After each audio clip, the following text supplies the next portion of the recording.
सबसे बड़ा कारण एक ये भी है कि आधी अधूरी योजनाओं को लागू करना। मैं अपने सामने मध्याह्न भोजन योजना को लागू होते हुए देखा। तो शुरू में क्या हुआ कि योजना अचानक आई और हर विद्यालय को चावल दे दिया गया, कहा गया कि आप योजना को लागू कीजिए। विद्यालय प्रशासन जो है कहा कि केवल चावल से योजना कैसे चलेगा, भोजन कैसे बनेगा, इसके लिए बर्तन चाहिए, चूल्हा चाहिए, रसोइया चाहिए, तेल चाहिए, मसाला चाहिए, सब्जी चाहिए, अन्य सामग्रियाँ चाहिए। तो अधिकारियों ने कहा, प्रशासनिक अधिकारियों ने कहा कि बात तो सही है। तो फिर इसी खबर जो उच्च अधिकारियों तक गई, उच्च अधिकारियों ने कहा कि ठीक है, बर्तन वगैरह तो कंटीजेंसी से यूज कीजिए और बाकी सामग्री के लिए चावल को बेच दीजिए। फिर वक्त में चावल बेच देंगे तो चावल कम हो जाएगा, कहा कि बच्चों की संख्या बढ़ा दीजिए। और इस तरह से योजना शुरू हुई। उसके बाद हुआ क्या कि इसको व्यवस्थित ढंग से चलाने के लिए कि चावल का वितरण का कार्य दूसरे को दिया गया। अब जिसको चावल का वितरण का कार्य दिया गया वह क्या कार्य करने लगा कि बढ़िया चावल बेचता था और आधी चावल किन को विद्यालय को देता था। शिक्षक अगर विरोध करते थे तो वो दबंग लोग थे, स्थानीय थे, पॉलिटिकल थे, तो उनको दबाव दिया जाता था। इसे खाकर कभी कभी बच्चे बीमार भी हो जाते हैं। इस तरह ये योजना लागू हुई। एक बात और है, यदि योजना अनुदान क्या है, अनुदान विटामिन की तरह है।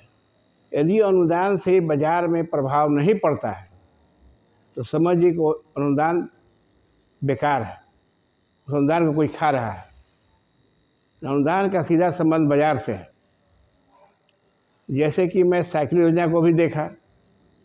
अब मान लीजिए कि बिहार में एक साथ साइकिल की बिक्री बढ़ गई, 2 लाख साइकिल देना हुआ। बहुत आसान तरीका है इसको पकड़ना। विद्यालय प्रशासन के पास तो कितने विद्यार्थियों को साइकिल दिया, बच्चियों को साइकिल दिया गया, इसका आंकड़ा है। समान रूप से बिहार में प्रति वर्ष 1 लाख साइकिल बिक रहा है। 2 लाख साइकिल अचानक मांग बढ़ जाए तो आएगा कहाँ से? कंपनी अचानक तो उत्पादन बढ़ा नहीं देगी।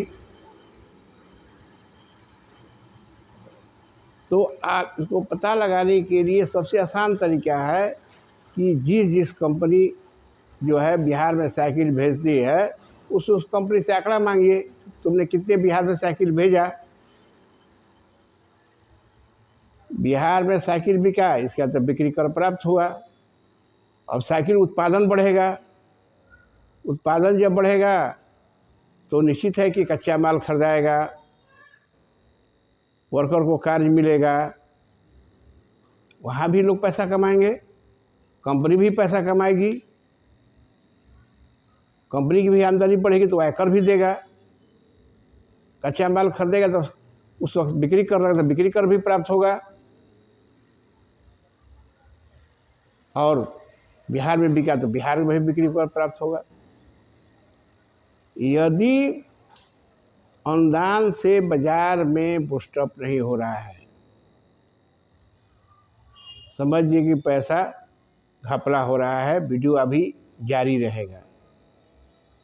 अच्छा लगे तो सब्सक्राइब करें, दूसरे को शेयर करें। धन्यवाद।